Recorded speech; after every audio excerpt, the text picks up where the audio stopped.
Good morning. I'm Jack Berryman, the ACSM historian, and we're here this morning doing some videos for ACSM's Distinguished Leaders in Sports Medicine and Exercise Science series. It's a real pleasure to welcome Dave Lamb, one of the past presidents of ACSM, 24th, I think. So thanks, Dave. For well, I'm glad to be here as an extinguished leader. You're right. So, Dave, I just wanted to start out with your early life, not really, I don't want to say childhood, but where you grew up, where you went to school. Okay. It seems like everyone I talked to played sports. Maybe you're that way too, but if you could take us through that a little bit and then off to college. Okay. I grew up in Cedar Falls, Iowa. I was a Cedar Falls Tiger. That was the high school. And I loved sports. Played football, basketball, ran track, and I really thought I wanted to become a coach. Yeah. So where do you go to school to become a coach? Well, at the time, Iowa State Teachers College was right there in Cedar Falls, Iowa. They produced lots of high school coaches. Physical education teachers, coaches. Exactly, yeah. So, although my father, who was an engineer, wanted me to go check out Iowa State, where he got his degree, I only went to a place where I could walk to school. Yeah, that was nice. And I've never regretted that. But nowadays, of course, kids they interview at 9 or 10 different places. Many of them an airplane ride away. Right. So I had a double major in math and PE, and I did my student teaching in Fort Dodge, Iowa, and I decided after that I did not want to be a high school coach. I had a similar experience. But in the meantime, I helped out with some of the classes at the college, and I said, well, being an assistant professor somewhere would be pretty good, and I knew I had to get some kind of a graduate degree. Yeah. And my athletic director was going to Indiana University for his EDD exam, and he invited me to come along. I was a pretty good student. He thought I had some promise. So I did, and I liked that okay. And I had an uncle who thought I should go to Michigan State because he was prominent in education in Michigan. So I visited there, and I got opportunities for graduate assistantships at both of them. Huge, I think $1,000 a year. Yeah, I remember I got $3,200. I thought I was rich. Yeah. And so the question is, why did I choose Michigan State over Indiana? Now here's a guy that at Iowa State Teachers College, I don't know that I heard the word research once. So I did not go to Michigan State because I knew about the research going on. Yeah, okay. I went there because I liked the red bricks of the building rather than the limestone at IU. The aesthetics. Yeah. So one of the requirements for a master's degree was to take a course in research methods. And the person teaching the course at the time was Wayne Van Huss, who turned out to be an exercise physiologist. Yeah. And he was a very dynamic, charismatic teacher. And he convinced me that I could save the world if I'd become an exercise physiologist. So that's what started me on the path to exercise physiology. Yeah. So I finished... was that an MS then? Yeah, my master's, and then I continued on for the Ph.D. At Michigan State? At Michigan State. Oh, okay. And I finished there, and... what year? 1965. Is that when you finished your Ph.D.? Right. Okay. Was that still with Wayne? Or? Yes, yeah. And Bill Huesner also. I worked a lot with him. Okay. Van Huss was so overwhelmed with students. I bet, yeah. So my first job was at UCLA. Very fortunate that I landed there. What a great university that is, as you know. Yeah, what a first job. Yeah, exactly. And Dave, before you go on, was it Van Huss and Michigan State when you heard about ACSM? Yes, and I think the first ACSM meeting I attended, I think was 1984, 64, 64, sorry. yeah. Either 64 or 65. It was Wow, at the okay. University of Wisconsin. All the meetings were held in one room. Yeah. So Wow, okay. that was interesting. Yeah. And Okay, so, sorry, back to Yeah. UCLA. So that was in 65, 66 at yes, UCLA? Right. Okay. And so I was there only 3 years, and I got an offer from the University of Toledo. And at the time, they had a very strong program. Perry Johnson, Win Updike, Oh, John yeah. Burt, a bunch of guys. That's a big lineup, yeah. And so I took that position, and so at Toledo, after a couple of years, I got involved in the Midwest chapter of ACSM, and I think in 1974, I became the president of that chapter. Oh, okay. And I think about 1970, Charlie Tipton Oh, gee. said to me, "Why don't you apply for fellowship?" I didn't know about such An thing. ACSM An fellowship? ACSM, yeah. Okay. And so I did. And of course, that's what started the whole ball and the leadership thing. I'll be darned. Oh, that's pretty neat. Yeah. Dave, did you have a lab at UCLA right away, or did you step in? Did you have to build one? What happened? Interesting you should say that, because there was a lab there, but I was used to doing animal research, and they didn't have anything like that. Mm-hmm. So what I had was a closet in the public health building. And Did you have some rats in there? guinea pigs. I was a guinea pig pigs. guy. Okay. Yeah, and had to build my own equipment, and I would commandeer leftover test tubes and things that were left in the hallway from people who didn't want them anymore. It was quite amazing. And the move to Toledo, did you step it up a little bit when you went there? Well, in Toledo at the time, they were in the process of building a new building, but in the meantime, we were in the basement of the field house. And so a similar kind of a lab building exercise.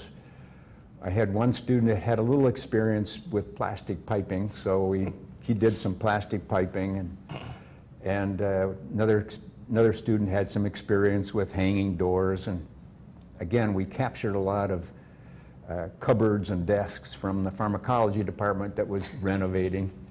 And at one point, I got a call from the lab, said, "Dr. Lamb, we've got big problems." And I went over, there were sparks flying all over the ceiling because the plastic pipe had broken in an electrical cabinet. Oh, my heavens. So we didn't get any code whatsoever. But then we moved to the new building, and that was fine. Yeah. So you were only at Toledo 3 years? I was did at you say? Toledo 10 years. Oh, 10 years? Yeah. Okay. Okay. And I think I first was a vice president at ACSM. Maybe you have that information, but I think that was about 76, 77 and in there. 77, yeah. And then after And Board of Trustees for a before long that, time, actually. Yeah. And I have in my notes that I was treasurer after I was president. I don't know if that's I don't know, correct. I didn't go that deep, but, Yeah. but we have it listed somewhere. Yeah. So then you went to Purdue? Purdue after Toledo, and I was 6 years at Purdue, and then moved to Ohio State, and I was there for 14 years. So I think you were at Purdue when you were president. That's right. Right? Yeah. 80 to 81. Okay, okay. And trying to think who was president before you. Was it Skinner? Jim Skinner, yeah. Okay. Yeah. Okay. So And- then you worked with Jim in the transition and all Right. that, I'm sure. And one detail that I'm kind of sad about was that the first board meeting that I was supposed to be in charge of, I had just come back from the Soviet Union with Knutkin and Reggie Edgerton Oh, wow. and Skip for a symposium, and I got the Russian flu. Oh, my And I was bedridden, so Henry Miller had to take over for me. He was the president-elect. Yeah, right, So right. Henry right. did the job for me. Wow. So if we could sort of stay in that time period, I know one of the exciting things that when I was doing my research was trying to establish a national center and trying to determine just where that may be. I think Tipton was in charge of raising money. I think he was in charge of a fundraiser for the National Center. I think the college had much money. Yeah, and he was in charge, I think, of the committee that, Oh, the maybe site that was selection it. committee. Okay, Yeah. maybe that was no, it. he probably also was involved in fundraising. Yeah, I think he maybe did both. But I know we visited a lot of places, Colorado Springs, Yeah. and, Kansas City, and all that. And it seems that everyone had decided on Kansas City. There was a big move toward Kansas City until they found out some of the caveats. Oh, Yeah. okay. And the caveats Okay. were they were going to have to bring utilities in. I think it was a former golf course that it was going to be in. And Just to build the building. yeah, and so it Would became be costly and. unsustainable. And I guess right before that decision was made, I was asked to see if I could grease the skids at Stokely Van Camp for some contributions. So George Hallaby was the vice president of Stokely Van Camp, and he asked me to come down and meet with Bill Stokely and tell him about the American College of Sports Medicine. And they were in Indianapolis, In right? Indianapolis, Okay. right. So I went through my shtick with American College of Sports Medicine, and Bill Stokely said, you know, it sounds like a fine organization, but boy, we've got a lot of, nutrition organizations that we need to support. And he paused and he said, but wait a minute, Littling Endowment has unlimited money. Let me talk to them. Wow. And so I went home, and he asked me to let him know what we needed. So I went home and I drafted a letter saying we needed free land, we needed temporary office space for till the building was built, all kinds of stuff. A dream list. And Stokely made it go. He made it work. Wow. And based on that and the fact that the Kansas City deal looked like a Yeah. little tenuous, Yeah. the board decided to go with Indianapolis, which I don't think anybody has regretted. No. I remember seeing photos of you with Mayor Hudnut. Yeah, So he must have been a big player too, I would he imagine. was. Yeah, well, he was closely involved in the community effort to make Indianapolis the amateur sports capital of the country, and he thought this would be a good contribution to that. I don't remember, you may not, it's sort of offbeat, but off our track, but NCAA came later, didn't they? I don't think they were that's there right. yet. I think rowing was there, maybe. There were a couple things, but I think ACSM was early on. We were early on, yeah. In that whole, what was it called, White River? Yeah. Development along the canal there. Right, and it looked pretty sketchy when we first I started. bet there was nothing there, I guess. It was urban renewal, is Yeah, what it was. yeah, it was a bad, sort of a bad part of Yeah, town, I think. yeah. So what else? I just made a note there that you guys were also into long-range planning during your time. I don't remember who was chair of it, but I think there was a lot of sort of looking to the future when. I'm when sure you there were was, president. but I don't remember anything about it. I think there was a game plan there. So tell me a little bit more then about your research. I'm sure that you have had doctoral students that you introduced to ACSM. Yes, yeah. Your books, all that. Well, let me go a slightly different direction. Okay, yeah. Because of my presidency at the American College of Sports Medicine, George Hallaby from Stokely Van Camp asked me if I might be interested in getting involved in research on carbohydrates, and particularly with a new drink that Stokely Van Camp was proposing. Glad you did this. It's called Gator Load. It's a Yeah. high carbohydrate drink. Yeah. And I said, well, sure, I'd be interested in doing that because I'd done a bunch of research on Do carbohydrate. you remember what year that was? See, that would have been, that was at Early Purdue, so yeah, probably 82 maybe. Okay, okay. So anyway, that started us down the road of leading to the Gatorade Sports Science Institute. Yeah. So I worked with Stokely Van Camp on these research projects for a while, and then Stokely Van Camp got taken over by Quaker Oats, which moved to Chicago. So George Hallaby moved to Chicago, and he was interested in setting up a research lab on exercise and sports and that sort of thing. So he asked me what I thought about this guy, Bob Murray, who was at University of Idaho at the time. No, sorry, Boise State University. Okay. So I went out to Boise State and talked with Bob and saw his lab and saw that he was a very competent guy, and I said to George, hey, he's a good guy, which has proved one of my better choices because Bob One of your is better outstanding. decisions. Bob is outstanding. So, so Bob started the lab there at Quaker Oats. So it was in Chicago, they Barrington, started it Illinois. right there? Yeah, Oh, Barrington, okay. Illinois, where Okay. their R&D facility was. And then a few years later, Bob and two other people from Quaker Oats, they decided upon this concept for a sports institute. And they asked me to come along as kind of the chairman of that. And one of the things I remember was they asked me whether they thought it should be called the Gatorade Sports Science Institute or something else, like the Quaker Sports Science Institute. I said, well, there was a lot of controversy about Gatorade at the time, and I said, well, maybe it might be better to call it the Quaker Sports Science Institute. One of the worst ideas I ever had. Yeah. And they didn't accept that advice. I was going to say, I never heard of that before, so No, they must no. not have done it. No.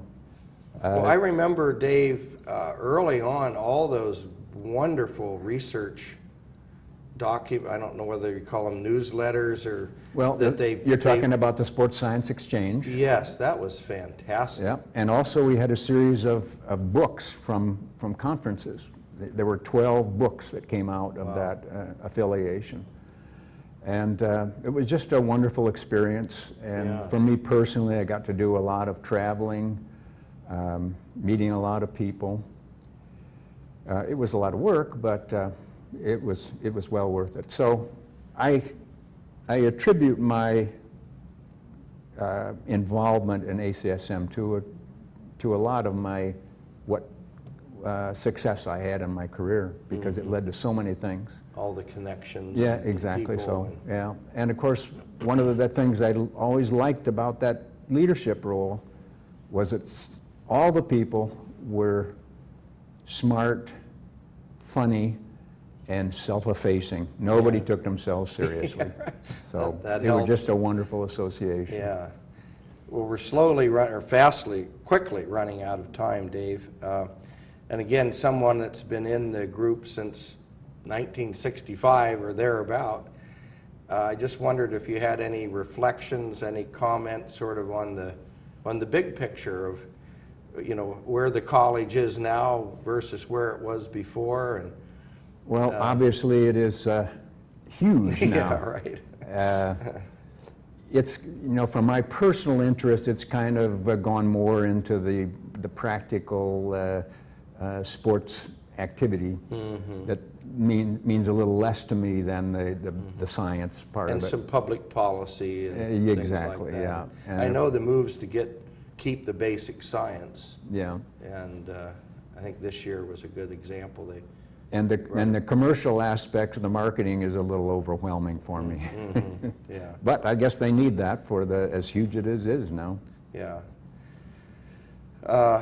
So Dave, are you retired now? I assume you are. I've been retired for 16 Wow, years. Yeah. wow. And I spend my time playing tennis, playing bridge with my wife, and we make a huge contribution to our income, maybe $10 a week if Yeah. we're lucky. On a good day. Yeah, yeah. Yeah. And planning travel. We like to travel a lot, and I like to organize my own travel. So. Uh-huh.